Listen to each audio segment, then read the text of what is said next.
Roberto, ciao, benvenuto e grazie per Ciao. avermi concesso questa intervista. Perché ti ho chiesto di farla? Perché tu hai sempre dei contenuti estremamente interessanti e in questo caso il contenuto estremamente interessante è il tuo ultimo libro, che se non mi sbaglio si chiama Berlusconi ha anche fatto cose giuste. Silvio ha fatto anche cose buone. Silvio ha anche fatto cose buone. Cosa che è un titolo che al di là del nome potrebbe andare bene per tutti noi, perché anche io sicuramente qualcosa di buono nella vita l'ho fatta. Una di queste è questa intervista, ma lascio la parola a te. Spiegaci un po', parlaci un po' di questo libro, per favore, perché mi intriga. Grazie Carlo, grazie ancora per l'invito.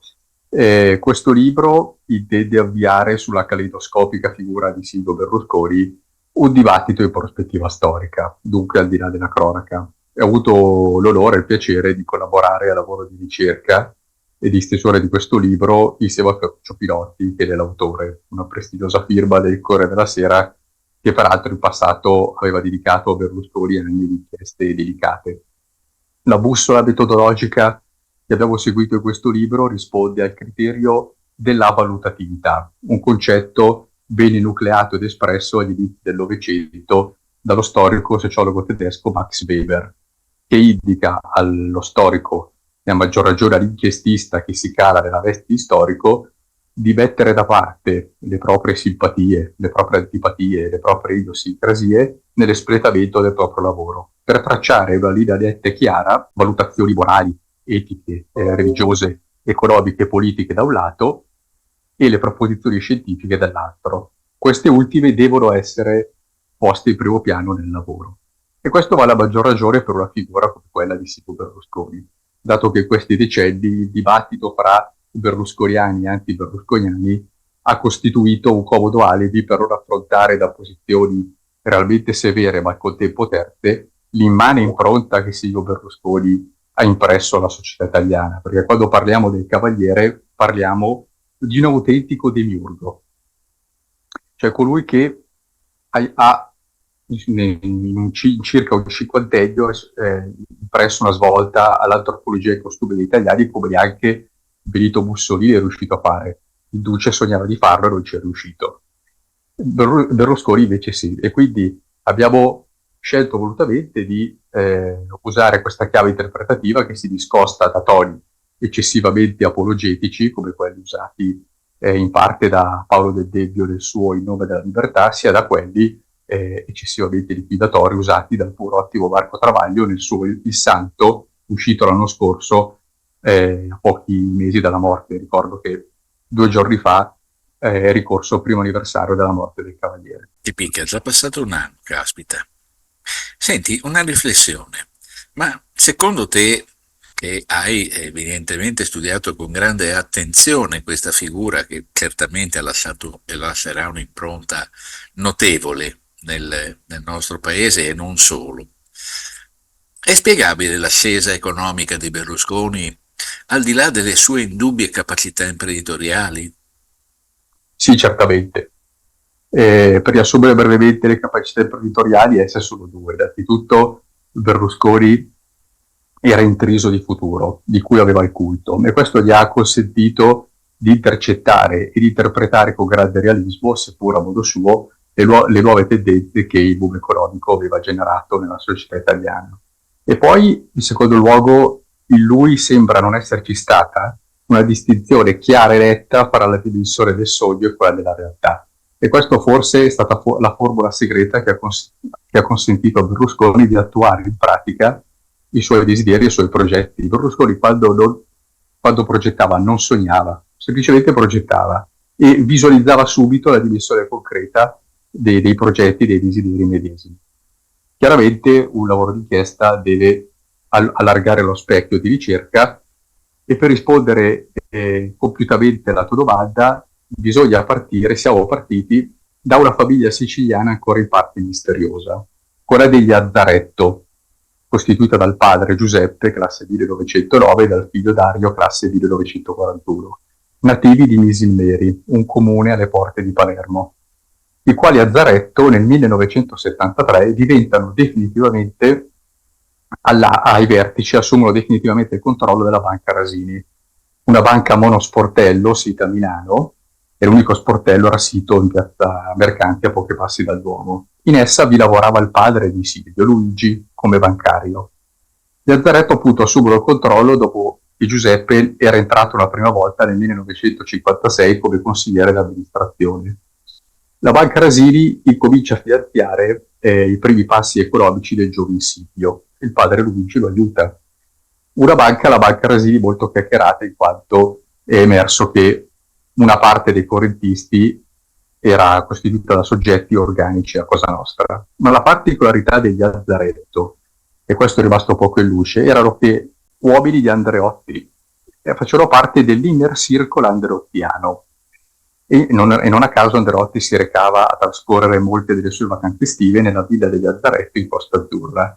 Andreotti, tramite gli Azzaretto, decide di appoggiare l'ascesa economica di Berlusconi. Perché? Perché Andreotti in quel momento aveva interesse a creare nel nord, specialmente a Milano, una nuova forza che si potesse contrapporre alla finanza laica di Mediobanca, retta allora da Enrico Cuccia, che faceva e disfaceva le sorti del capitalismo italiano. All'epoca questi rapporti fra Berlusconi e la corrente androttiana della DC rimasero sotto traccia, eppure ebbero risvolti anche politici, tant'è che nel 1976, sotto la regia di Giulio Andreotti, Berlusconi finanziò con 100 milioni di lire dell'epoca una scissione dall'MSI di Giorgio Almirante. Ne nacque un piccolo partito, Democrazia Nazionale.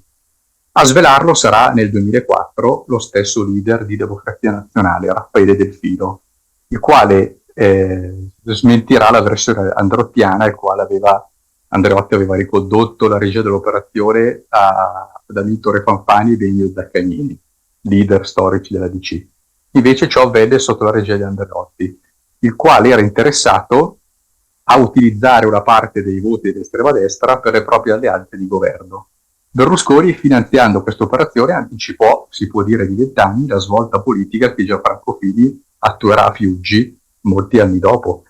Questo è il retroterra per capire ciò che noi affrontiamo nel secondo capitolo del libro, cioè gli ottimi rapporti che tutti e quattro gli esecutivi berlusconiani avranno con il Vaticano.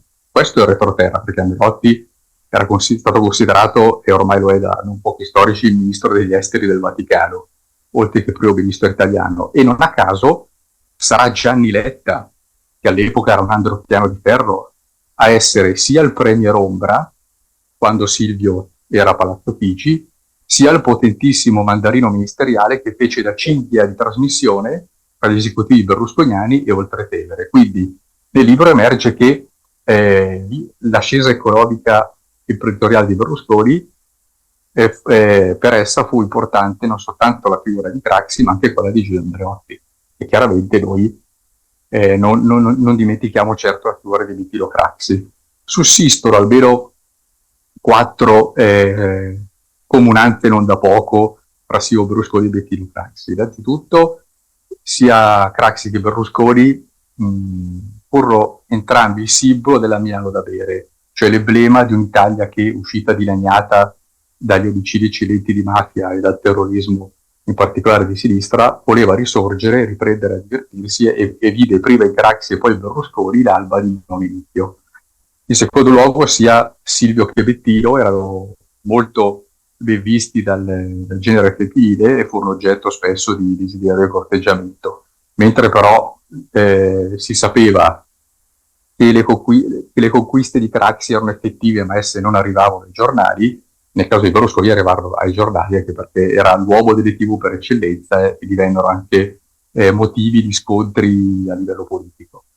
A livello più propriamente politico, terza somiglianza, prima Craxi e poi Berlusconi imprimono una svolta politica nel senso della personalizzazione polarizzante, che avrà anche i suoi contraccolpi non proprio positivi, emersi ad esempio con il governo Renzi, nella tendenza di Renzi, ma non solo, di circondarsi di soggetti politici eccessivamente fedeli. In quarto luogo c'è un merito che accumula Craxi e Berlusconi, perché entrambi hanno guidato i governi più longevi della storia repubblicana. Il primo governo Craxi in carica dal 4 agosto 1983 al 1 agosto 1986 fu il più longevo della Prima Repubblica, mentre al contempo il quarto e ultimo esecutivo berlusconiano, in carica dall'8 maggio 2008 al 16 novembre 2011, fu il più longevo della Seconda Repubblica. Chiaramente, anche per quanto riguarda la figura di Craxi, il nostro libro si dilunga a spiegare in particolare il decreto governativo del 20 ottobre 1984, con il quale Bettino Craxi consentì alle reti Fininvest di riprendere a trasmettere dopo che tre pretori decisero con loro ordinanze di oscurarle momentaneamente. Io chiudo con questa riflessione, questo mio intervento. Nel lavoro di ricerca, prima ancora che di stesura del testo, mentre lavoravo su questo capitolo, a un certo punto mi sono fatto una domanda che a questo punto è legittima. Il modo in cui Craxi si impegna per orare la causa di Berlusconi è sicuramente riconducibile all'amicizia, ma solo in parte. Quindi ci si può chiedere, ma Bettino Craxi fu anche socio occulto delle TV berlusconiane? Questo è un quesito che lascio anche alla riflessione degli ascoltatori. E probabilmente anche alla stesura del prossimo libro. Ammettilo. Sì, decisamente. Allora, Berlusconi ha avuto anche una importante presenza all'interno del governo. Importante perché quante legislazioni ha fatto? Forse più di chiunque altro. Esatto. Qual è il bilancio da trarre dall'agire berlusconiano governativo e non governativo? Un bilancio che deve essere molto ponderato e rispettoso della complessità, perché innanzitutto Berlusconi nel 1994, andando al governo, inaugura la fase del bipolarismo, per cui due poli, centrodestra e centrosinistra, che cominciano a fronteggiarsi. Questo consente di mandare in soffitta la formula del pentapartito, che dominò soprattutto gli ultimi scorci della Prima Repubblica. Per quanto riguarda il lato specificamente legislativo dell'operato del Cavaliere, oggettivamente non si possono sottacere alcune criticità evidenti. Per esempio che Silvio Berlusconi fu eccessivamente dedito alla cura dei propri enormi interessi economici, fu molto spesso dedito all'autotutela giudiziaria con leggi atte a scansare indagini e processi, e a un certo punto anche dedito a una vita sessuale che purtroppo è diventato anche strumento di selezione politica, in alcuni tornanti della sua parabola politica. E peraltro in politica estera il Cavaliere ha tessuto rapporti eccessivamente basati sulla filialità amicale, e questo è un grave limite, perché la politica estera si fa in un altro modo. Gli uomini, gli statisti passano, ma gli stati restano. Quindi se il decisore politico basa la propria strategia eccessivamente sui legami amicali, lascia agli eredi non pochi problemi, anche se, come nel libro non mancavo di marcare, l'atteggiamento di Silvio Berlusconi nei confronti della Russia di Putin, a cui dedichiamo l'ultimo capitolo, oggi sarebbe utile sia l'Italia sia l'Europa per cercare di ripristinare un appeasement con la Russia di Putin, di cui Silvio fu sempre un sostenitore in Italia e in Europa. Un'altra criticità da evidenziare è che Berlusconi fu pochissime volte il liberale che voleva far credere di essere. Molte sue promesse sono rimaste non mantenute, ad esempio quelle riguardo la modernizzazione tecnologica del paese. Ad esempio, un altro esempio che si può fare è quello del mancato taglio della spesa pubblica e delle tasse, che sarebbe un punto qualificante per un soggetto politico autenticamente liberale. Dalla cinica alleanza con il Vaticano, i cui tratti furono ben poco cavouriani, fino al poco rispetto, alla poca tolleranza per le voci in dissenso. Basta pensare al duopolio Raiset, all'epoca del quale ci furono non poche censure e depurazioni, soprattutto dalla RAI. Però, dicevo all'inizio, proprio a differenza da toni eccessivamente apologetici, ma anche eccessivamente liquidatori, ci sono dei capitoli originari del libro che riguardano le positività.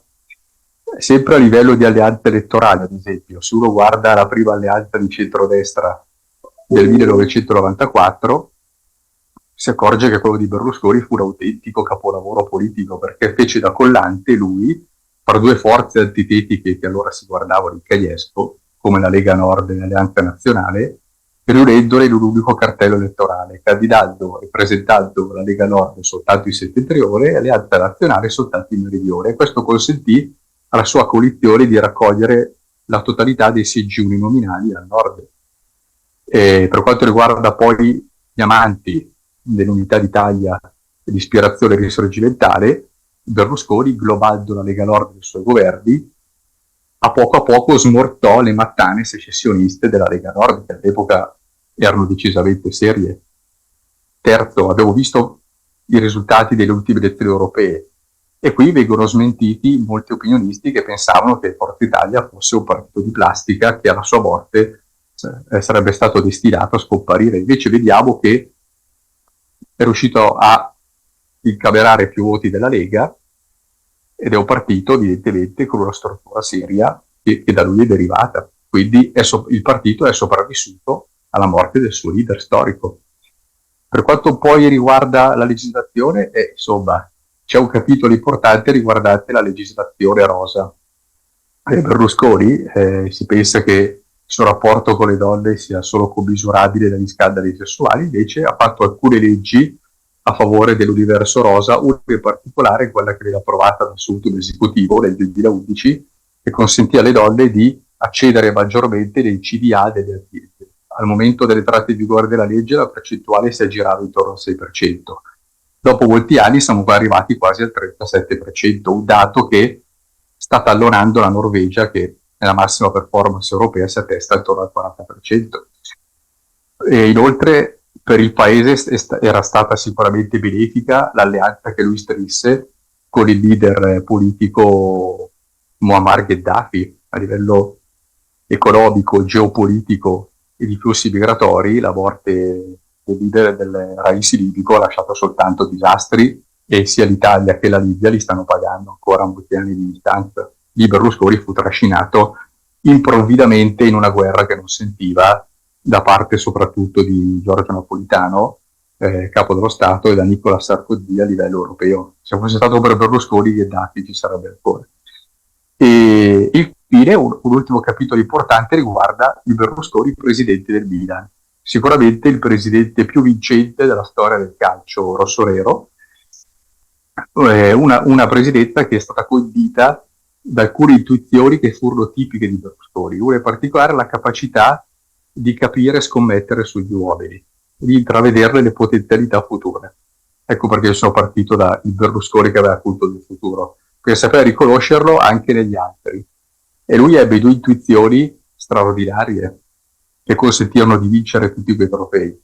Innanzitutto capì subito il valore che aveva Arrigo Sacchi come allenatore, e lui lo prelevò dalla Serie B, dal Parma, proprio dopo che il suo Milan venne eliminato dalla Coppa Italia per 1-0 dal Parma di Sacchi, e Berlusconi rimase colpito dal gioco arioso e offensivo che già all'epoca Sacchi praticava. Lo prelevò, lo portò al Milan, e Sacchi divenne il profeta rivoluzionario del calcio italiano ed europeo. E poi Fabio Capello, quando si trattò di sostituire Sacchi perché il primo ciclo era giunto al termine, Berlusconi scommesse su Capello e convinse Capello ad andare in panchina. Capello in quel momento non voleva, era un manager peraltro bravo e capace di Mediolanum, e lì voleva restare. Invece Berlusconi riuscì a convincerlo, Sacchi andò in panchina e in 4 anni vinse tutto, per cui in particolare cito 4 scudetti e una Coppa dei Campioni.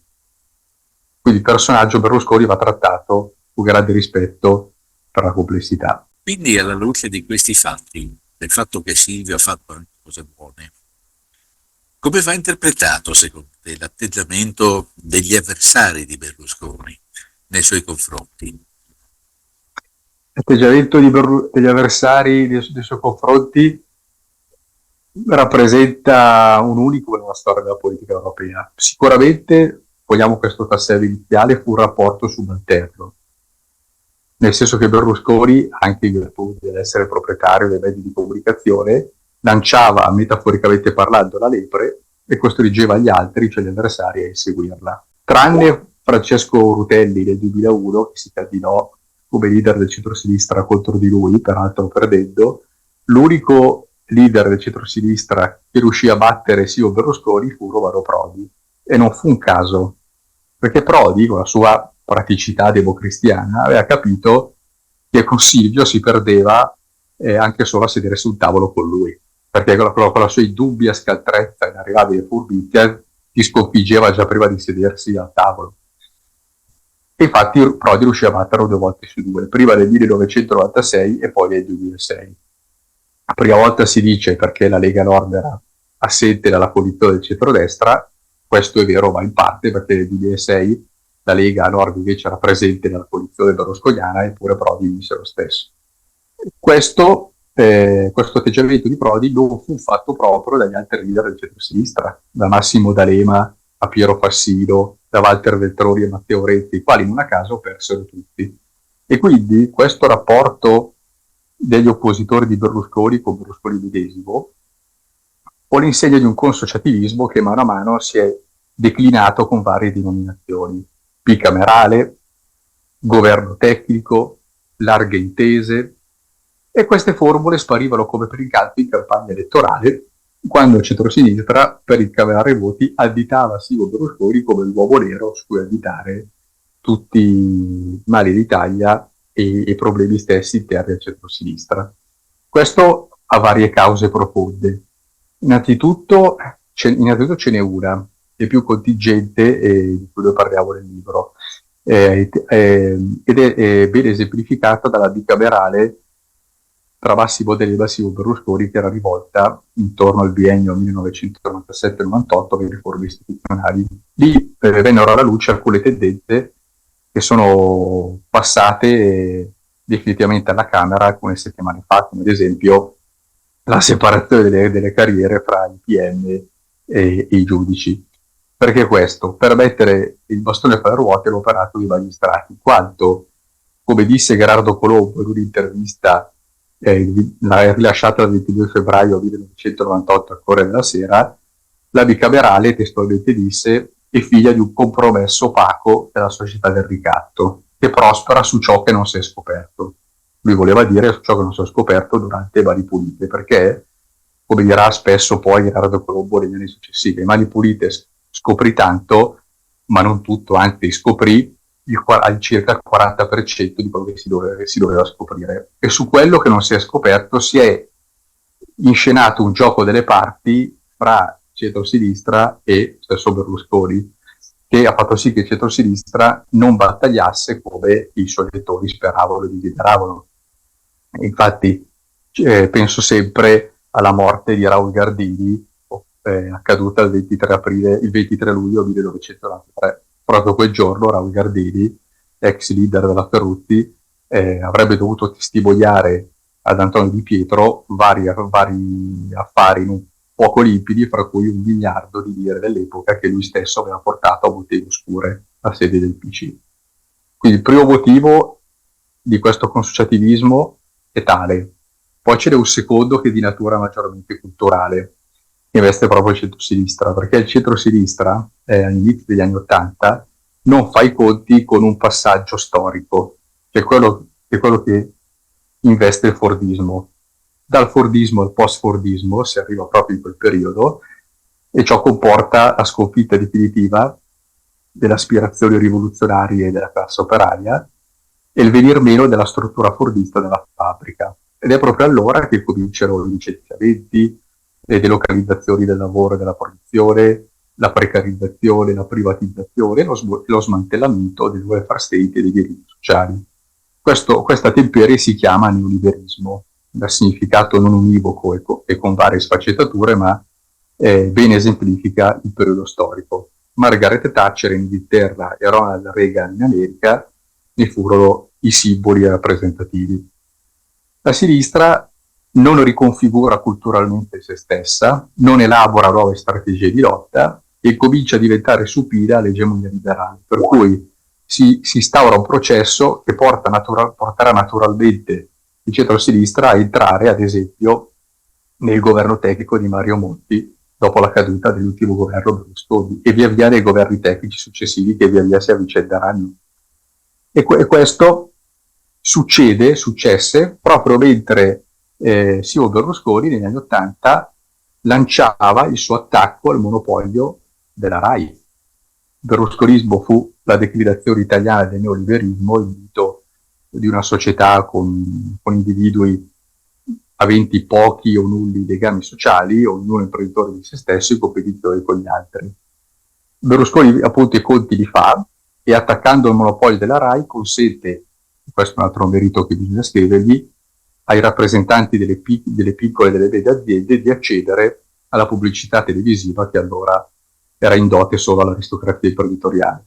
E quindi Silvio nel 1994 passa all'incasso affermandosi con un linguaggio semplice e pop, in grado di intercettare le propensioni al consumo e in grado di intercettare anche le nuove tendenze e i nuovi bisogni delle classi lavorative autonome, di cui che la sinistra non sa, i cui bisogni la sinistra non saprà intercettare. Quindi c'è anche questo secondo motivo, oltre al non detto, al non scoperto dei tempi di Mani Pulite, anche per questa mancata da parte della sinistra riconfigurazione culturale. Infine, un terzo ordine di valori è quello decisamente clamoroso, e cioè il fatto che almeno dal 1984 Silvio Berlusconi aveva rilevato a livello locale alcune TV del PC che andarono in crisi, nel momento in cui Walter Veltroni era il responsabile comunicazione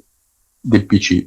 E in questo, come sempre, agire berlusconiano c'era un motivo ben preciso, che diventerà pubblico soprattutto nell'aprile del 1987, quando sul mensile Il Moderno, che era l'ausorgan della destra migliorista, che era la corrente di destra del PC, appare un'intera paginata pubblicitaria della Fininvest. Perché questo? Via Berlusconi si stava ingraffiando la corrente di destra del PC e addirittura l'apoteosi arriva il 4 maggio del 1988, quando Berlusconi annuncia pubblicamente un accordo epocale fra la Fininvest e l'Unione Sovietica. Siamo il 4 maggio del 1988, quindi manca poco meno di un anno, poco più di un anno alla caduta del muro di Berlino. Berlusconi annuncia trionfalmente, giustamente dal suo punto di vista, di essere divenuto il concessionario esclusivo per gli spot pubblicitari di tutte le aziende di Stato, di tutte le aziende europee sulla TV di Stato russa. E questo impone l'affacciarsi alla coscienza storica di molte domande. Se pensiamo che all'epoca gli imprenditori italiani per accedere al mercato dell'est dovevano passare attraverso il PC, evidentemente qualcuno all'interno del PC ha favorito Berlusconi. Quindi ci si chiede chi è stato e in cambio di che cosa il PC consentì a Berlusconi di ottenere lauti guadagni e di acquisire prestigio internazionale tramite il mondo dell'est. A queste domande i protagonisti della sinistra di allora non hanno mai dato risposte. E quindi direi che avete ancora in portafoglio almeno 4 o 5 libri da scrivere, se non di più, perché a queste domande a questo punto è necessario dare delle risposte. E in coda a tutto metterei anche un piccolo particolare che ha determinato per molti l'antipatia del Cavaliere, l'invidia, che è una cattivissima consigliera. Anche perché io credo che tanta gente avrebbe voluto essere capace come è stato lui. A partire da me, lo confesso. Ma al di qua di questo è bene che abbiate scritto questa cosa, perché la malinformazione su Berlusconi è facile, è molto facile scriverla. L'informazione corretta, equa, che dice le cose come stanno, beh, finalmente la vedo scritta da te e dal tuo collega. E vorrei che questo libro fosse uno dei testi della scuola, dei testi di storia della scuola. Perché? Perché la gente deve studiare la storia che è stata, non quella che viene disegnata perché conviene. Roberto, siamo giunti al termine, io ti ringrazio infinitamente, ti faccio i complimenti, perché vedo che hai studiato molto bene la lezione, veramente bravi. Adesso vado a comprarmi il libro, però fammi uno sconto prima o poi, sono genovese, ricordo. Va bene. Roberto, grazie ancora di tutto e Grazie. alla prossima. Oh, mi raccomando, che aspettiamo le risposte a quelle domande là. Le avrete. Ciao e grazie. Ciao, grazie. Mi raccomando, voi che state ascoltando, il libro si chiama Silvio ha Ha fatto fatto anche anche cose buone. cose buone. Mi raccomando,